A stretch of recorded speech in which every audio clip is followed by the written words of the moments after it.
guys, I'm LC. And I'm Frank. And this is Live or Die. So, today's pretty exciting. I'm so amped for this episode. It's going to be, it's something that's really good, I think, to create a conversation. I agree. And that's going to be Black representation in horror. Mm-hmm. I'm so excited about this one, you guys. I have been into this topic for some time. I just recently presented a paper I wrote on, I was going to say Black representation, but it's very specific. It is essentially Black representation in horror, but specifically it is about the film Tales from the Hood. Mm-hmm. And I'm doing a psychoanalytic view, but I'm using Lacanian psychoanalysis to talk about how Lacan's symbolic order, how it's designed within this film world. It's designed to essentially reveal the castration of the Black community by the hegemonic society. So this is something that I've been thinking about for some time. So I'm so excited to talk about it here today with all of you guys. Yeah, it's going to be really good. And Frank was actually at my presentation. I was so nervous because this was the first conference that I've ever presented at. And like, I was so stressed, y'all, working. I know. Getting ready for this. For like weeks. And I was so stressed. And like, I have these two really great mentors who I would send it to one and then they'd give notes, and then I'd send it to the other one and they'd give notes. And I remember one of them was like literally up with me the night before sending in notes. So I actually ended up expanding it and using it as my writing sample for my PhD applications. Yep. Like that's how much I ended up loving this topic. So super excited. It's good. What? I don't know. I feel like we're going to offer two really good perspectives because you are a member of the Black community. And I'm kind of like an outside, still a POC. Yes. But I think I see the change in representation more drastically. You know what I mean? Because like for the community, it's been progressive, right? And you guys watch a lot of different things. You watch, generalized, blockbuster movies, but you also watch movies that are geared towards the community, that have a full Black cast, that do that kind of stuff. Yes. And you see the transition a little bit differently than I do. That's an interesting perspective, yes.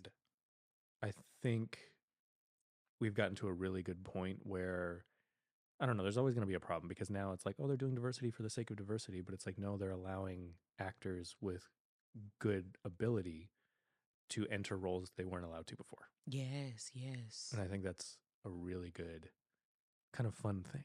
Yeah. Because like even in the new Percy Jackson, the female sidekick, I think her name is Annabeth, she is Black in this. Yes, and you're right. You're right. I love it because that little girl personifies that character, and it doesn't matter what color she is. You know what I mean? Yes. If you can turn yourself into that character, I'm gonna believe it. Yes. I don't care what you look like, unless they got you looking crazy. But otherwise, if it fits the role and it fits the cast and there's chemistry with everybody, I think it's a great thing. Yes. No. Very, very true. And I really like too what you touched on when you were saying that the change looks different for you versus someone like me who's a member of the Black community. Because you're right. There are certain movies that, I don't know what other people call them, but like me and my friends and family, we call them like hood classics that maybe people outside the community did not see.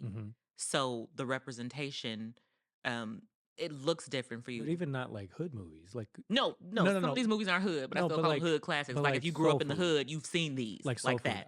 I didn't see Soul Food until 5 years after knowing you. You know what I mean? Yeah. Like that was never a movie that was going to be on my radar. No, yes, but let me clarify that too, though, because I don't mean like hood movies. No, I know what you I just mean like if you grew movies up in the hood, popular these were movies. yeah. Yes, these were the movies that we watched. Yes.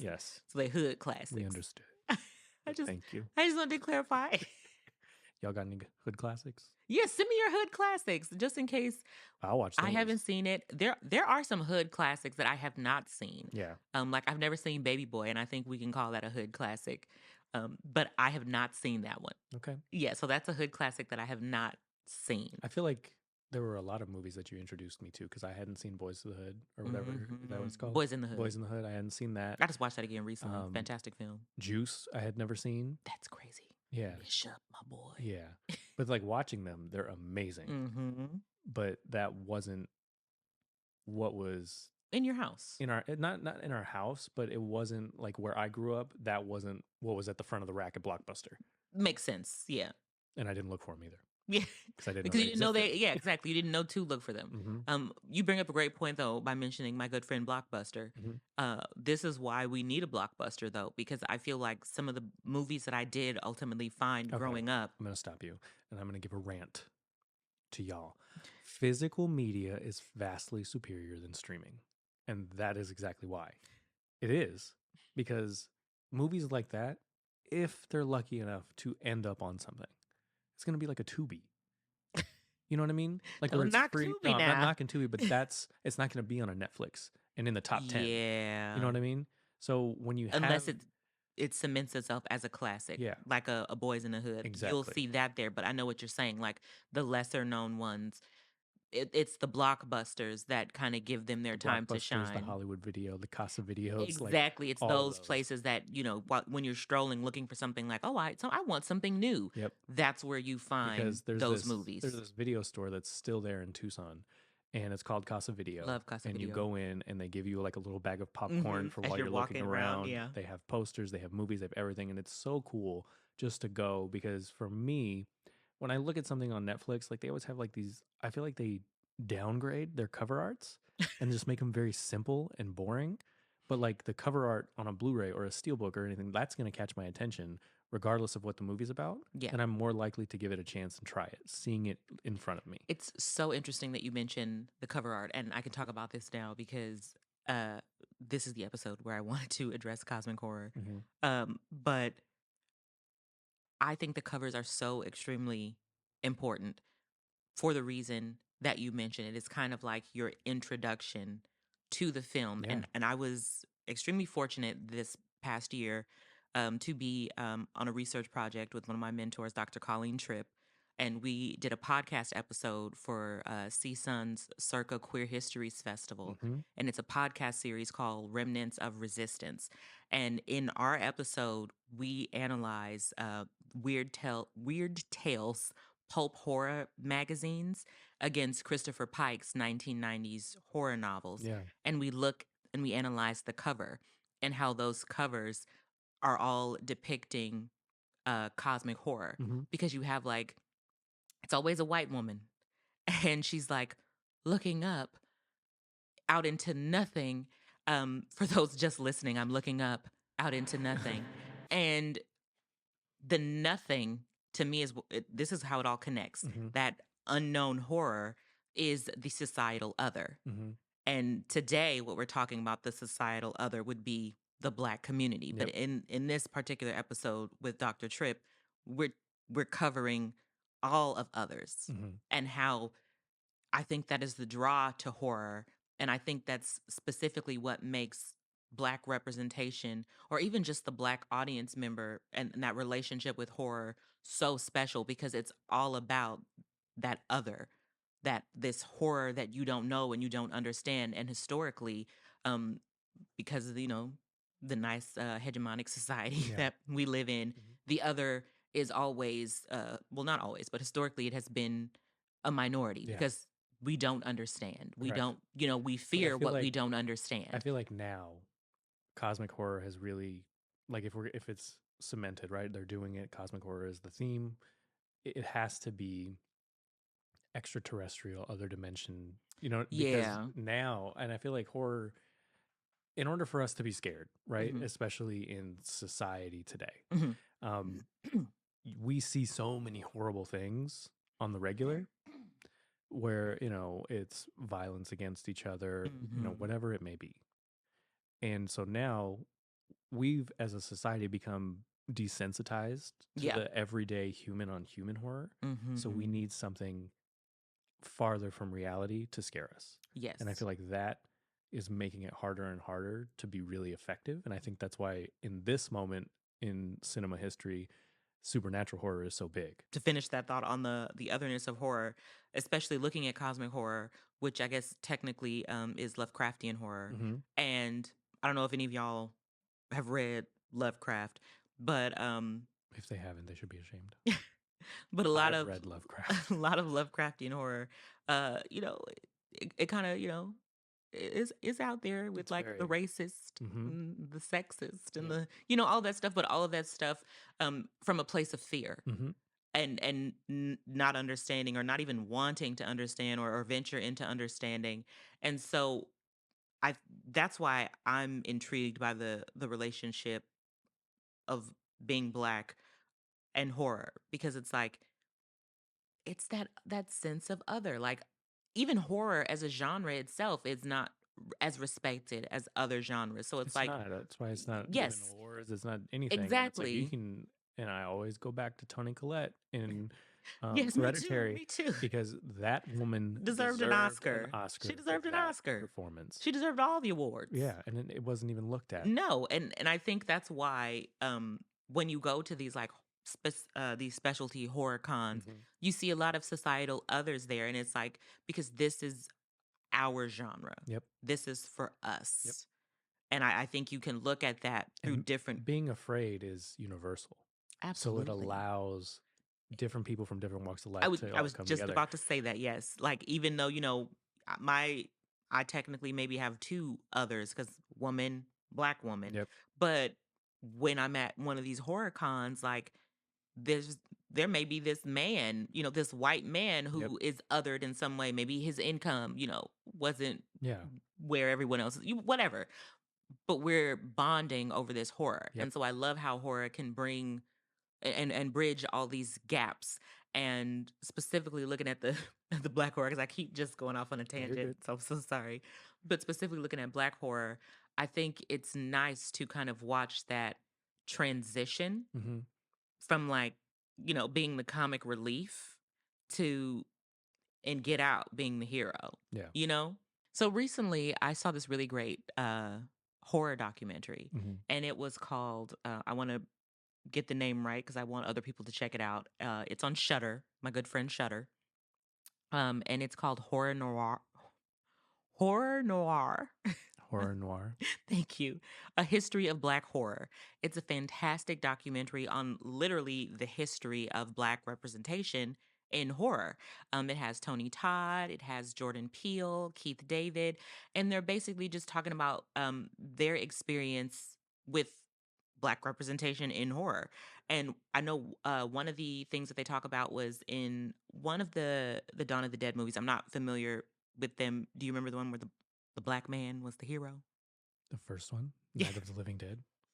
Okay, so in the first one, again, those aren't my movies, but in the first one, Night of the Living Dead, there was a black man who was like a hero, but then apparently he gets murdered, or he gets killed by He's the killed at police. the end. Yes, like after doing all of this.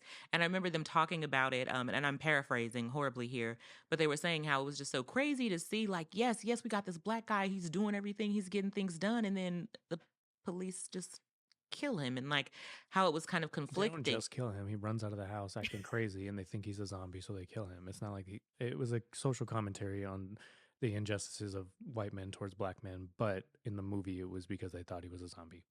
Yes, but so I remember them saying how it was crazy, like, not crazy, but just kind of like bittersweet to be like, we finally have this, this black man who is in horror, and he is a badass, and, he doesn't even get to survive. Yeah. So it talks about stuff like that in this documentary. And I don't even think, I have not finished it. I started it a while ago, and then the semester started. And when the semester starts, I kind of die to the world. But it was really great, and it opened up, I don't know, kind of brought me into this topic more, and wanting to just discuss it more, because there were films that this documentary was talking about that I had never even seen. I had never even heard of. Yep. And so, I mean, it was just like, wow, like, Black horror really, it's strong, and it's out here, and I didn't know. As a Yeah. Black horror fan, I'm like, I gotta step it up. Yeah. That's true. You felt the same way too as a Black horror fan? No, I've seen a lot of what was in the documentary. No, yes. So we actually watched this together, and I would be like, "What's this?" And he'd be like, "Oh, that's the one where da da da da da." da." And I'm like, "Frank, you've seen it?" Yeah, because like when the documentary starts, it starts with like 1915 movies, right? And like one that they talk about is The Birth of a Nation and Black representation in that. But it's like, it's still very telling of the time because the Black actors in that movie were white actors in blackface. Yeah. Like they didn't cast anyone else. You know what I mean? So it was like there was representation, but not really. Yeah.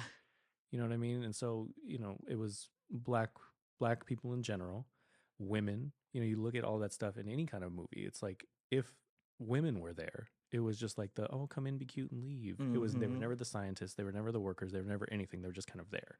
And then it was the same thing for people of color. It, you know, it was, oh, they're the voodoo shaman, or you know what I mean? Like, no, I know exactly what you mean. It was the voodoo shaman. It was that kind of. There was very specific roles that they were allowed to be in, and it took a long time to kind of transgress that and show that the character is more important than the person playing them, and it's whoever is playing the character the best that gets to be in the role. Yeah. No, sorry. No, I mean to cut you off. You always but do. No. But I get what you're saying, and I just feel like, for me, when I was growing up, there was always the trope of like, well, if we see a Black person, you know, in this horror movie, they're gonna die first. Not first, or it's either first or in as a comedic relief death. Exactly, like our boy. Like there's still a really good example of this that came out in 2011 in Scream 4 when Anthony Anderson died and he gets stabbed in the brain and then walks away making jokes before he dies. Yeah. No, you're right. Like that's still a character trope. You're right. You know what I mean? 100%. Sometimes it works because it was fine for that.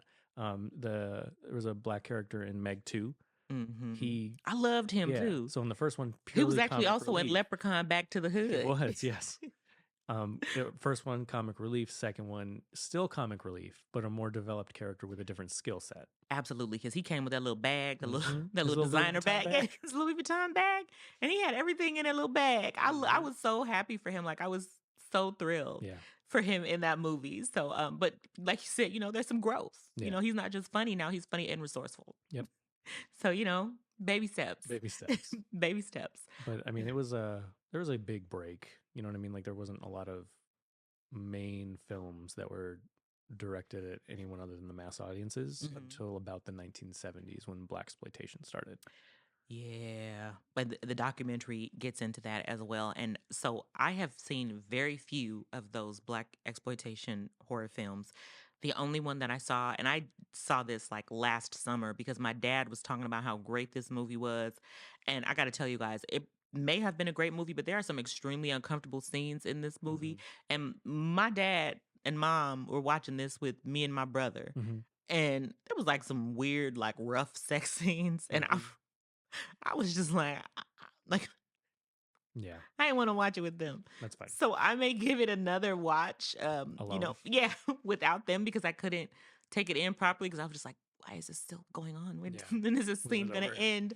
And then also it made it worse too, because after we finished the movie and my dad asked us how it was, he was like, your grandma loved this movie. So now I'm like, Grandma, you've watched this? What? That's funny. But it's a film called JD's Revenge. And again, I was so uncomfortable, but I'm going to try to summarize this. I don't know what happened to JD. I can't remember what happened to him, but he was being possessed by something. I don't remember how the possession started. Yeah. But he was like turning into like at first he was a nice man from what I remember. But then he started turning into like a possessed pimp. And so he was like having sex with this woman, and he started saying some weird stuff. Like, I'm not gonna say it. I'm not gonna say it. You have to say it. No, oh God, no. Your grandma's seen this. Say it. No, but it's just really whisper weird. It to me, I'll say it. No, but it's like I can't remember what happened that this dead pimp got inside him, but like now he's being possessed by the murdered pimp. Yep. And so he starts turning into a pimp. Yeah. But it's like those movies sound crazy. Yeah. But for a while, like, you know, that was how you got your representation. So if you were a horror fan in the 70s, a Black horror fan in the 70s, like, this is what you're taking your date to. Like, this is what my dad probably took a date to. Yes. You know what I mean? Yep. Because the 70s, you had Abby, you had Blackula, and and that kind of moved things into movies like Eve's Bayou. You know what I mean? So it was like, but it still followed the trope. It was like it was either an all black cast that was exploitative in a way that would make other audiences want to watch it, right? Or it would be the voodoo person. Yeah. You know what I mean? Love Eve's Bayou, by the way. Those roles got bigger and bigger, and they weren't so minuscule and irrelevant to the story, but there was still constraints on what they could and could not do. Absolutely. And I think that progression kind of came to a nice, I want to say, I don't know, point with Demon Knight, the Tales from the Crypt movie, because that one is known for having Jada Pinkett Smith as a black final girl. Yes, our girl. Yes. And so that, I think, I think it was the 90s, 80s, 90s for that one, Demon Knight, somewhere around there. Yeah, somewhere around there. But I also think that that's what made it so special. Well, maybe not special, but just for me, so great that, final girl. And then now she's the first, one of the first deaths in Scream 2. Yeah. Like, that was cool. It was cool. It was a nice little nod. Yeah. Like, ooh, she's final girl on the poster right next to Sydney, yes. But it was very... she's gone. Yeah. I mean, it was cool, but it was also like, okay, y'all just did this with Drew Barrymore. Yeah. But they kept it going because they do that now with all the big stars. They die first. Well, not in 5 and 6. The big stars died first? No. The first kill in 5 wasn't even a kill. It was just them attacking Jenna Ortega. And then the opening kill was Samara Weaving, so she's big. I'll give that. But we all knew when she was cast, she was dying first. I hated her death. It was sad. I was rooting for her. I just wanted her to get the little date and go and have a good time. That's because you're a horror professor. And so is she. Yes, she was living my dream and going on a date. And I was so happy, again, living my dream, a professor going on a date. And then this happened to her. That wasn't fair. Let's move along. I'm sad. I hated that for her. That's fine. But yeah, so we've covered the 80s. No, let's stay in the 80s for a little bit because I feel like when you think of the 80s in horror, you have like the big baddies. You have the big three. Yeah, you have Halloween. Jason Michael. Yeah, exactly. Halloween. I don't remember no black people in the Halloween movies. Not until Busta Rhymes. Yeah. But even then, comedic relief. We did not need him in that movie. No. So we'll skip Halloween because I don't remember any black people being in these movies. No. Maybe walking around in the background as an extra. I don't know. But no. However, now we're going to move on to Freddy and... Nightmare 3? Yes. Kincaid. Loved Kincaid, but he absolutely fits that stereotype because he was, saying, ah, ha, ha, motherfucker. And like, I do it so I don't have to look at your ugly face all the time. So it's like he was definitely that funny character. But I think where Kincaid wins is that he survives. He does survive. He survives the whole movie. Yep. Like, he is a win. Like, you're black in the 80s watching this horror movie and you see Kincaid, you're probably thinking, oh, his death is coming. Is this it? Is this it? Is this it? And Kincaid's like, ha, I'm staying in the whole movie. However... He came back and died immediately. First. Yes. So it's like, kind of a win. It was a win for that movie. Yeah. And then he was done a disservice in the next. I agree. I would have loved to see Kincaid more. I would have liked it 4 was just about the 3 that survived. Absolutely. Just the whole movie. Joey Kincaid and what the heck was her name? Patricia Arquette's character. Was it Alice? No, she wasn't Alice. That was the girl that took over. Yeah, she was... Why don't we remember her name? I don't know. That's crazy. As much as we've seen this movie. Bother me. Me too. Kristen. There you go. Yeah. Kristen. Exactly. No, but I agree with you. I would have loved it all if it had just been them. But I don't think they could have done that because it was not Patricia Arquette. I don't think she wanted to I don't think she wanted to come back, and I wasn't feeling the new Kristen. So, no. Lovely person. But I wasn't feeling her as Kristen. No. It's hard for me to recast. It is, because I loved that Kristen. I feel like you have to get as close as possible to that person. And she wasn't close. I'm thinking about it now, too. And Nightmare also had, lots of different characters of color. When you think about it now, they were doing some groundbreaking things. Because groundbreaking might have been a stretch. Who else other than Kelly Rowland? I'm talking about in the 80s. You can't jump Kelly up in here now. But she was comedic relief, too. She was. um, And Freddie. and I hated her line he character in has. that movie. Yeah. I hated His line really bothered me. Even a little dark meat. Exactly. Yeah, I don't know why that was the line. It pissed me off too. But no, we're not there. We'll get there, Okay. but we're not there. The girl with the asthma, she was a person of color. I really liked her. Yes. I didn't want her to get her body I hated her death. Her death. But see, now we're talking about the person of color will be murdered. And then it was a horrible death. Like, it was absolutely awful. Like, and she was the sweetest girl. And it just frustrated me so that was her death. Yeah. And then you also had the girl. But I will say that character wasn't a stereotypical character. You're right. She was the nerdy, smart girl. Was Steve. Yeah, she was Steve Urkel before Steve Urkel. She was. Same look and everything. Yes. Very similar. She was Steve before Steve. Yeah. So she at least got a nice character to work with. Exactly. I agree with that. But she still had to die. I know. And then also the girl in Dream Child, her friend, the swimmer. She survived. She didn't survive. She did survive. No, she did. She did. She went to the asylum and found Kruger's mom's body and released her. She survived. What? Yeah. Did I see the movie? Yes. Is this on the extended unrated? No, there's no extended unrated. She went to the asylum, found Amanda Kruger, and her little bones were there in the light in her little nun thing. And then she turned around when she went to reach for her shoulder, and then she was like, "Thank you."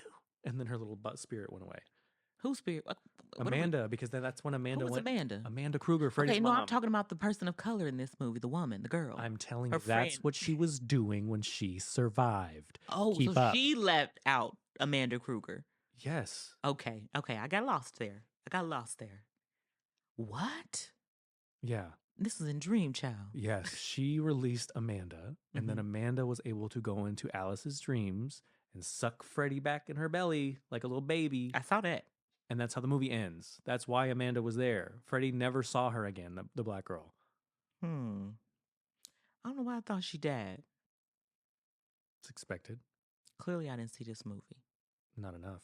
Dream Child is not one of my favorite ones, though. Mine either. I will admit. I prefer Freddie's Dead. That's when it over really Dream got Child. gimmicky. That's why. The comic book kill. Yeah. The eating kill. It was dumb. Yeah. I actually like Freddie's Dead better than Dream Child. It had some fun little deaths in it. You don't think so? No. The movie was terrible. You don't think it had fun deaths? You think the video game death with the power I thought that was glove fun. was cool? No. I thought it was cool. It wasn't And scary. the ears with the man with the hearing aid? That was the only good kill in that thing. And then his head exploded. Yeah, that was cool. I thought it was cool. Well, okay. So we'll move along to the 90s and Black representation in horror in the 90s. And I'd like to discuss one of my favorites. Which is what? Tales from the Hood. That's a good one. I like a good anthology. Love Tales from the Hood, number one, because I do love a good anthology. I'll eat it right up. I put Tales from the Hood and Creep Show neck and neck. Did I see Creep Show? Stephen King was in it and he turned into like the green... The grass man or something. Yeah. Okay. All right. You're right. You should be ashamed. You don't know Freddie. You don't know anthologies. Why are you here? At this point, I'm questioning it myself. Seems like there's a lot I don't know. But I do know Tales from the Hood. Yes. So for those of you who have not seen Tales from the Hood, you're missing out. It's a wonderful 1995 horror film by director Rusty Cundiff. It is an anthology. That's a name. Huh? Rusty Cundiff. It is a horror anthology. I'll give you a quick synopsis. L'Oreal quick. So not quick at all. Yeah, L'Oreal She's quick gonna tell you the whole synopsis. So it is. This is how it starts. So I'm gonna act it out for you. I'm just playing. No. So the film is about these three drug dealers, gangbangers, Ball, Stack, and Bulldog, and this man named Mr. Sims who runs a funeral home. He calls them up. We don't see this part. This happens off screen. He calls them up and is like, "I found some drugs in the alley." Are you telling us the story that doesn't even happen? The things that happen off screen, and this is the short version? Listen to me. No, because you cut me off all the time. Stop. I'm cutting you off. You're so bad Just today. tell them what each individual story is about. Okay. We don't need the backstory. No, we don't need it. You do. No, we don't. What you do? Let me talk. Uh-huh.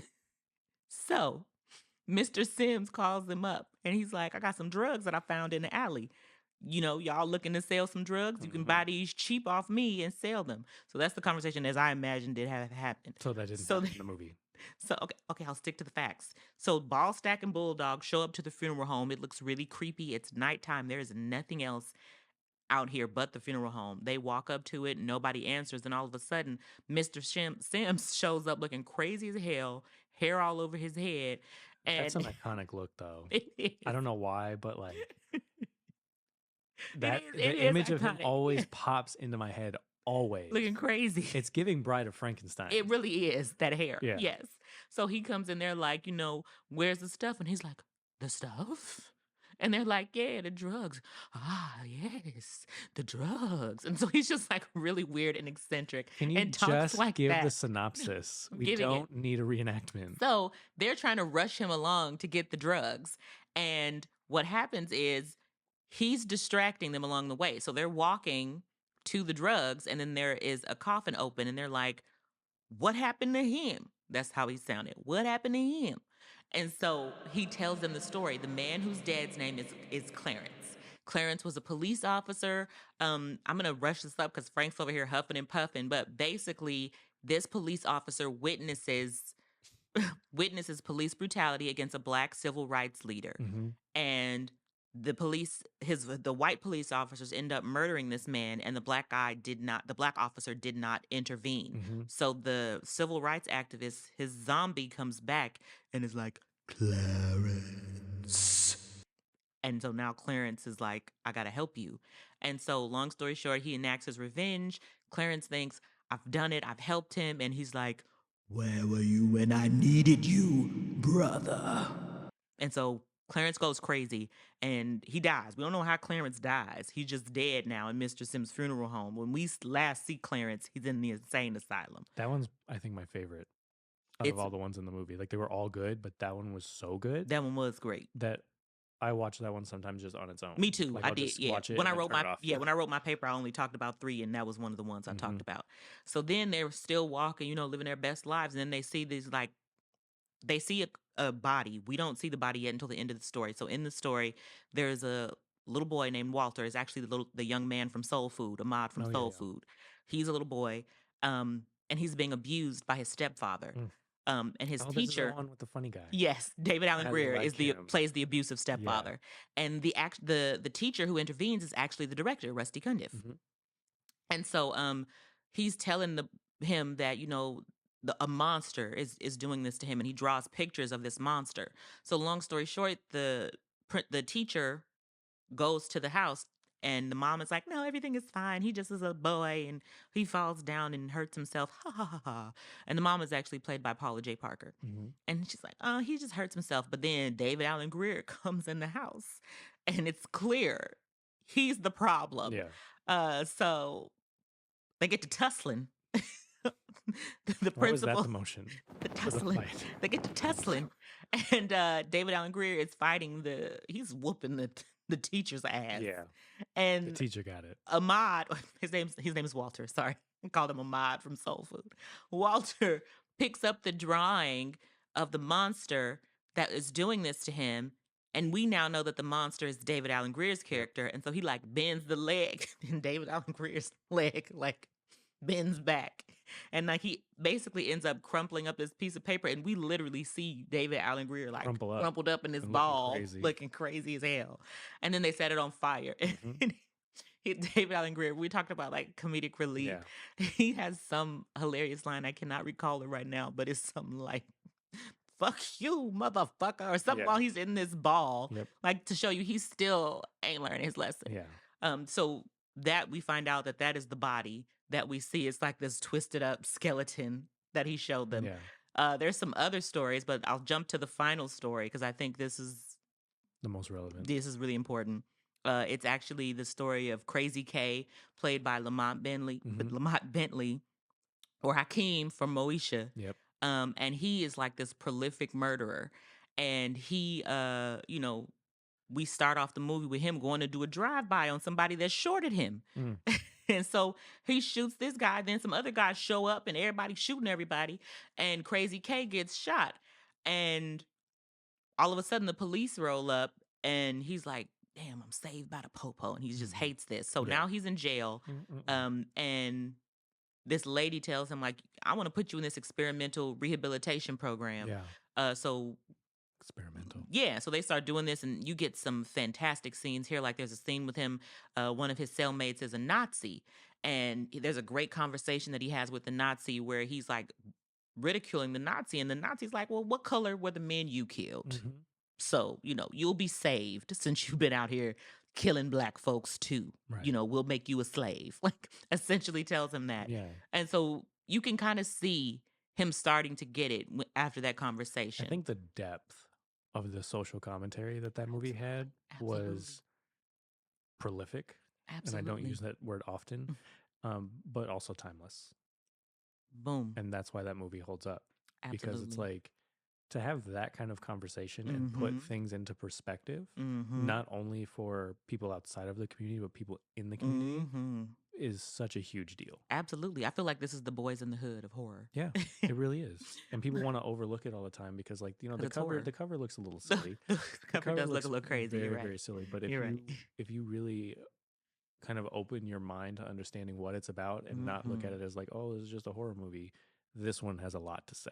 Absolutely. And so to wrap that story up, he got 2 more tests. The second one is they put some stuff on his eyes, and all he can see are images of the KKK hanging black men. And then they're juxtaposed with images of gang violence to show like this is the same. Yep. And then his final test is a sensory thing where they have him in this room. No one's in this room but him, but it's opening up his mind. Yep. So now he's seeing all the people that he's killed, and they're like, why'd you do this? Why'd you do this to me? And then you have this little girl who's like, I didn't do anything to, because at first he has an answer for everything. He's like, you was coming up short. I had to take care of you. And you hit my boy. You was gonna hit me next. I had to hit you first. And then you have like this little girl who comes in and is like, I was just playing in my room and your bullet came through the wall. But I think that's such a good visual representation of inner turmoil, because we all know none of this is happening. This is what he's thinking. Exactly. This is his retroactive thinking about, look at what I've done. Absolutely. And it was just done so well. Exactly. And this is the point to me. Like I said, I wrote a paper on this, and I talk about how I'm going to try to keep this as simple as possible. But for psychoanalysis, you have the psychoanalyst, and then you have the analysand. And I think that this was like a fantastic example of extreme example of what a psychoanalytic therapy session looks like. Like we're going into your mind and we're trying to unlock that part that is affecting you today. And I think that it's almost successful until it's not. So spoiler alert for those who haven't seen it, he don't learn his lesson, and then we find out that none of this is really happening, that he was kind of in this like this heaven-like place, or this purgatory type place where it's like if he learns his lesson, he gets to live. And so we find out at the opening shootout of this story, there were no cops that came to save him. He was dying. And this was like his last chance, and he blew it. And to, throw it out even more, I'm just going to spoil it all for you. After that story, Ball, Stack, and Bulldog, from the beginning, they're pissed that Mr. Sims has told this story, because they were actually the guys who killed Crazy K. And that was their test. So and this was their test. And so Mr. Sims get downstairs and he's like, this ain't no funeral home. It ain't the Terror Dome neither. Welcome to hell, motherfuckers. Yep. And then they are just horrified, and it's some of the best screaming I've ever seen men do in horror films. And it ends with them burning in hell. Yeah. And I just think that this is a brilliant masterpiece. In my paper, I argue that it is an example of castration of the Black community. I use castration not in the literal term, but in the Lacanian term. The castration represents lack. You recognize that there is something you lack, and you want it, and that lack comes from the symbolic big other, or someone in society who makes the rules. They're castrating you by creating that lack and telling you, hey, you lack this. You're not, you're not at the top. You lack this. And so that's what I mean by castration. And nobody really being castrated. No, but I mean, that's the it's a unfortunate truth. It's castration of the like, Black community. you don't have it because you're not this. You know what I mean? Physically, emotionally, status, whatever it is. It's like that. Yeah, is whatever now this is. your lack. Yeah, exactly. And what they lack, what I argue that they lack in this film, and what I'm arguing that the film is saying that the Black community lack, is the symbolic phallus, not the actual phallus, but this what phallus symbolizes, which is power. The Black community does not have power because we were not designed to. That's the argument that I'm making that this film makes. Now, I don't know what, everybody else think when they watch this film. Yeah. But when I watched it, through a Lacanian eye, that's what I saw, that the symbolic other, but I will say that I switched it around. Usually the symbolic other is like, this God or society or something. I say that the symbolic structure in this is the devil, is Mr. Sims. It's the God figure. Exactly. And he has designed this from the moment they walk into that funeral home for them to go through that. Exactly. But I do argue that he represents a hegemonic society, the dominant in society.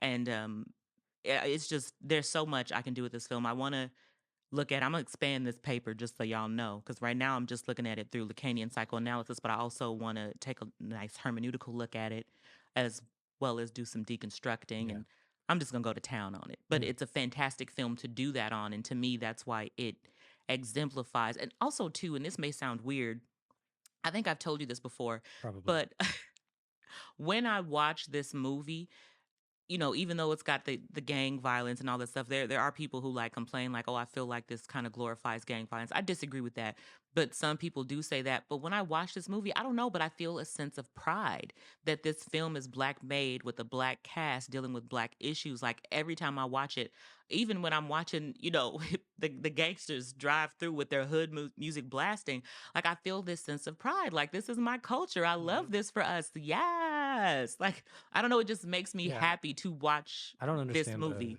The glorifying the gang. Because, if you're going to glorify the gang violence, then it would be all right, we killed them. We got away scot-free. Yeah. And we're living our best lives. Exactly. That's glorification. No one is living their best lives. No one did a good job here. Everyone's struggling. Exactly. No one wins but Mr. Sims. The devil. Yes. He's the only one that wins here. But I also came across some other great papers about when I was doing my research for this one. And there was one, I believe it was by critic Carol Henderson, and it may not have been her, so don't quote me on this. You're quoted. But I think no, okay, I take it back. I don't know who it was. Don't put that in.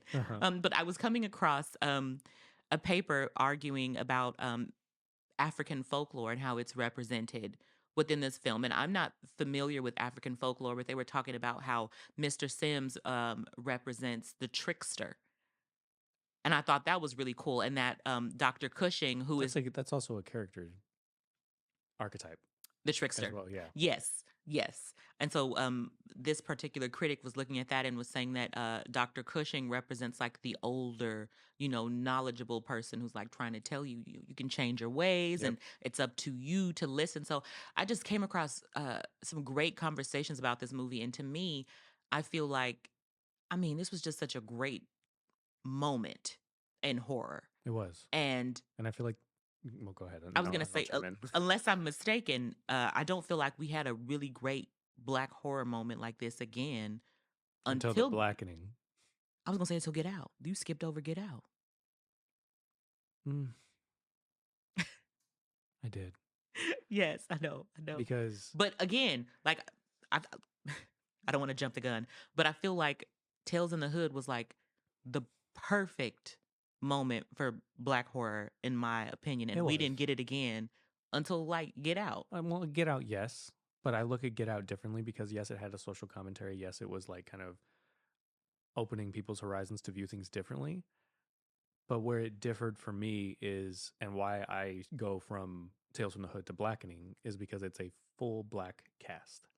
Okay, you know I see what you're saying. And it was there was that one white man in Tales from the Hood that the dolls got. I don't remember that. There was some white people in the Blackness too, but I get what you mean. the main cast. Yeah, like everything about it was about the culture. It was a Black movie, essentially. And yeah, it was saying something about the culture within the culture. Exactly. And I agree with you. That's why I would compare the two. No, that's an astute observation.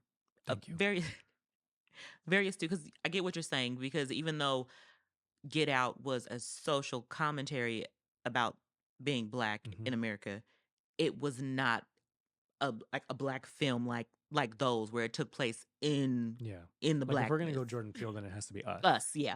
I was gonna say Us or Nope. Oh wait, no, not Nope. Nope was great. I saw two Black people in my head and said it was a Black film.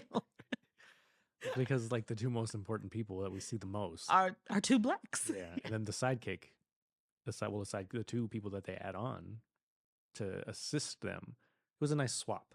It was a nice swap. You're right. Yes, but we've jumped the gun. So we have Black. To me, the pinnacle of Black representation in horror for the 90s was like, we got Tales from the Hood. This is so great. Yeah. And then in the 2000s, two great ones for me. Okay. I don't know how nobody else gonna feel. I love Leprechaun in the Hood and Leprechaun Back to the Hood. I think they were a good time. They're a good time, but they're not good movies. I will not argue. Like, they didn't have nothing to say. I will not argue. It was just fun.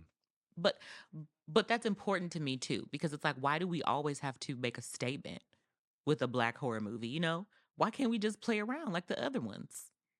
So that's why I loved those two, because it was like, we gonna play around. It was a representation of the culture in a different way. Absolutely. It was like, here's the fun stuff. Like, this is what, like, we've watched, you know, Leprechaun run around and see what would happen with these people if they got their hands on this amount of money. This is what happened if we, you know, somebody from our community got their hands on this money. Yep. This is what it would look like. And so I loved that. I love both of those Didn't he kill somebody with a bong in that? He did. He stabbed that man in the stomach. Yes. With a not sharp bong. Yes, because the man had stole his gold and then exposed it, and Leprechaun was like, "It's like Bitcoin," and he was like, "No, don't worry about that." Yeah. And he said something to the man, and the man tried to, like, I guess he thought because Leprechaun was little that, you know, he could act bad on him, and he was like, "Give me my bong back, bitch," and he gave it back. That's not how he wanted it. He gave it back, and it like filled up with blood. The bong, though. He was. Leprechaun was. He was going for it. He was really going for it. Like in just in case anyone hasn't seen In the Hood, Ice-T is in it. Oh yeah, he is. But he seemed less benevolent and more so just having a good time. Give me my gold and we're good. Give me my money. It's so funny. Kiki and I have talked about this recently in these movies, and she was like, "I don't think he's the bad guy. You know, y'all are stealing from him." It's true. So with that in mind, I do agree with you. I feel like in the first films, the first, we could say 4, but maybe not in the 4th one. Because, you know, that one where he went to space. I didn't see that one. I refuse. That one's my favorite. I refuse. Because it's a mess. So I refuse. We don't count it. Yeah, so we'll say the first 3. We've retconned to that one. The first 3, you're right. He seemed very sinister about his mission. Whereas, like, I'm going to make you suffer. Exactly. Where in the Hood, it was just like, you know, give me my money. Like, there were even some cases where the person, you know, was like, okay, I'll give it back. And he was like, okay, fine, good. And, you know, he was willing to walk away with his gold, but then they tried to get over on him. And then he's like, well, now I got to kill you and take my money. So you're right. I didn't think about that before, but there is a shift where, you know, I guess in the Hood was good for him. It was good for him to be in the Hood. Yeah. Because, you know, he was just, you know, he did. You're right. He went back. Like, he was chilling. He was chilling in the Hood. He was living his best life. You know, he became a rapper. I was about to say, at the end of 5, he became a rapper. He was very successful. Him and Postmaster P, spreading positivity. Like, you know, it was things were working great for him in the Hood. And then he came back. It looked like it may have been a different Hood. It was definitely a different Hood. It looked like a different Hood. This it was almost less Hood. Yeah, no, this Hood was like abandoned Hood. Like, in the first one, it seemed like, you know, people were on the streets and things were happening. But in this Hood, I feel like we only ever saw the same 10 people. So this Hood was on its way out. I think that was a budgetary constraint. This was could only afford a regentrified in progress Hood. Like, exactly. I don't know. what was happening here, but things were empty. Mm-hmm. Things were going down. Yep. It was not the original hood. But I don't know. I thought those were fun. I thought this is one good thing that I'm going to say about it, right? Is that I think those movies exemplified how open and accepting that community is to outsiders. Because they let him come to that party. They let him do everything. Yeah. And it was never like, what the hell are you doing here? You got to go. It was just like, come on, dude, let's do this. And You're it's right. very true to the actual culture. You're right. You know, at least the Black people that I hang with, we're very, very much so inclusive. Mm-hmm. You know, and I think, again, this goes back to why I feel like horror is the perfect place to explore things like inclusivity or any of these topics, is because it is in my opinion, genre of exploration. Mm-hmm. I feel like even like going back before when I was talking about H.P. Lovecraft, we don't have to agree with what he was writing, but he was exploring his fears, you know, and I feel like that's kind of the origin of horror. It's like these things that I don't understand, that are unfamiliar, that I may be frightened by. Yep. Let's explore them. Exactly. You know? And get a different perspective. And so I feel like that's kind of where horror has always lived and always will live. And I feel like that's what's so empowering, in my opinion, for there to be more Black horror writers or more Black experimentation in horror, because it's like, let us, you know, talk about our fears in our way, but I also with feel our like community. It's the only genre that can do that. You know what I mean? Because a drama is a dramatic story, right? Yeah. It's not going to be inclusive. It's like it's this one specific story, and it's probably really sad. Yeah. You know what I mean? Yeah. If you're doing a comedy, somebody somewhere is the butt of the joke. Mm-hmm. You know what I mean? But when you just have a group of people who have to go through something together, that gives a better perspective on everything. Regardless if it's fantastical or supernatural or whatever it is, it's still a really good lens to look at it from. Absolutely. Absolutely. So now I think we can I can't think of any other movies that I would want to discuss right now. So now we can jump to The Blackening, which I know you loved. So oh my God, I love The Blackening. So I don't know where I was when The Blackening came out. I guess I was living under a rock. Yeah, because your sister went to the premiere. Yeah, exactly. I was living under a rock and hadn't even heard of this movie. And Frank was like, have you seen The Blackening? And I was like, what's that? And he was like, you don't know The Blackening? And I was like, I don't. And he like forced me immediately to watch it, like right then and there. It was really good. And I was mad at first because, so I'll confess, I'm one of those people that I have the same 5 movies that I just like to watch over and over again. And so I wanted to watch. And so I wanted to watch one of those, and he's like, no, we're watching The Blackening. Yeah. So I was mad at him. I was so let me pissed. tell you what happens. Every single time I try to pick a movie, she wants to go through her little roster of movies. Come on, roster. And then I force the movie in. I put it in. I start it. She sits there. And then like by the end of it, she's like, that was so good. So that's essentially what happened. It happens every single time. So if we could cut the middleman out, I don't want and just accept that what I'm going to show you is going to be good. It may not, because 9 out of 10 times it is. Every time. It with ain't. the exception of John Carpenter's Vampires. We're not going to talk about that move along, but just accept it. I mean, I don't know. Because other than that movie, like what really have I shown you that you really just hated? Very rare. I didn't even hate that one. It's very rare. I just hyped it up too much. He hyped this movie up because one of my favorite vampire movies is Lost Boys, and so I was telling him, classic.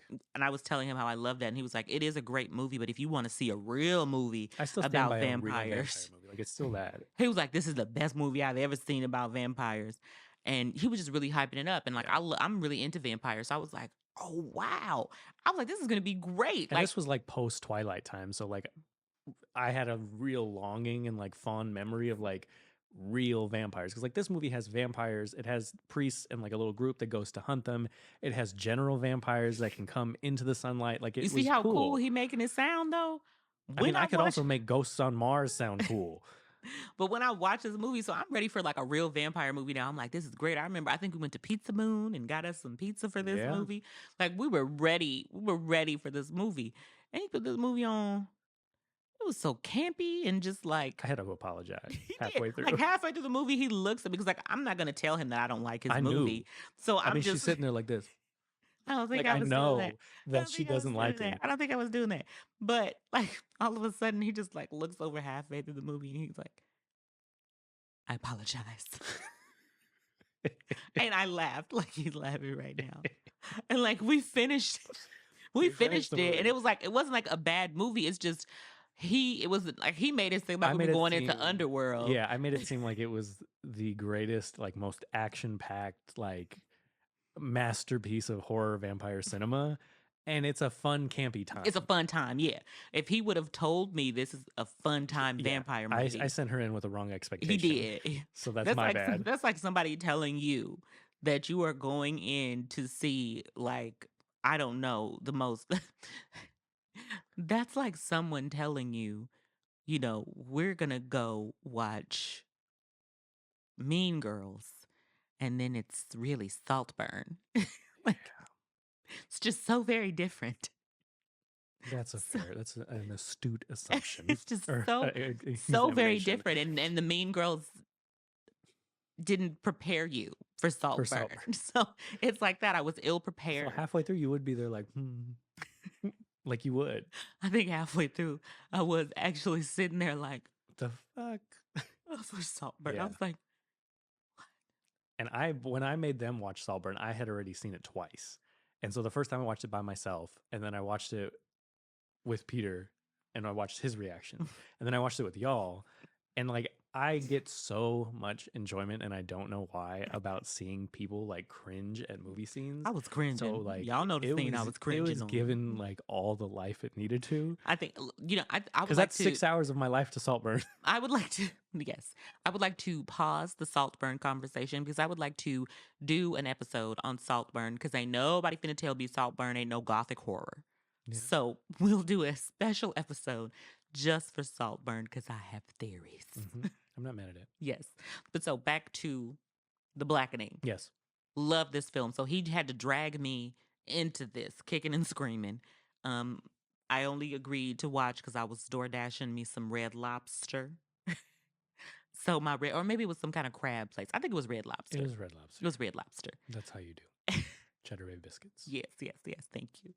And I was eating my Red Lobster, and like, I want to say 10 minutes into the movie, I noticed I wasn't slouching anymore. Then 20 minutes into the movie, I was sitting straight up. And then as it just kept going, I ended up just being like, this movie is genius. Yes.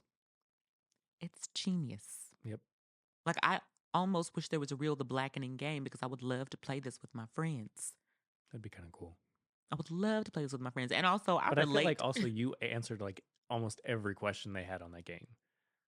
Play with me. Somebody make this game. I would have lost.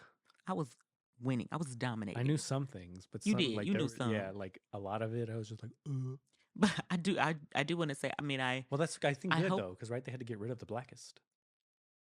Who was the most black by the end? That's the one they had to get rid of, so I'd have been fine. Yeah, you would have Play with me. Y'all can die. But I will say that, well, I don't want to spoil it because it's still a rather new movie.